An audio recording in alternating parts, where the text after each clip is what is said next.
Big breaking news చూస్తున్నాం. సినీ పరిశ్రమలో తీవ్ర విషాదం నెలకొంది. లెజెండరీ సింగర్ ఎస్ జానకి గారు కన్నుమూశారు. కొన్ని రోజులుగా వృద్ధాప్య సమస్యలతో బాధపడుతున్న ఆమె శనివారం తుది శ్వాస విడిచారు.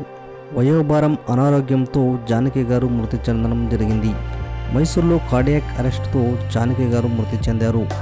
గాన కోకిల, నైటింగేల్ ఆఫ్ సౌత్ ఇండియా ప్రముఖ గాయని ఎస్ జానకి అసలు పేరు సిస్ట్లా శ్రీరామమూర్తి జానకి. 1938 ఏప్రిల్ గుంటూరు జిల్లా రేపల్లె తాలూకా పల్లపట్ల గ్రామంలో శ్రీరామమూర్తి సత్యవతి దంపతులకు జన్మించింది.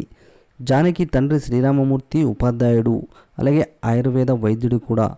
ఉద్యోగరీత్యా ఈయన కరీంనగర్ జిల్లాలోని సిరిసిల్లలో ఉండేవారు. చాలా కాలం పాటు ఆమె సిరిసిల్లలోనే పెరిగారు.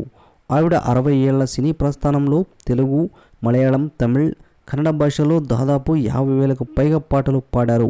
వీటిలో మలయాళం, కన్నడ భాషల్లో పాడినవే ఎక్కువగా ఉన్నాయి.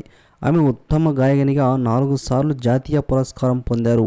వివిధ రాష్ట్రాల నుంచి 31 సార్లు అవార్డులు కూడా అందుకున్నారు.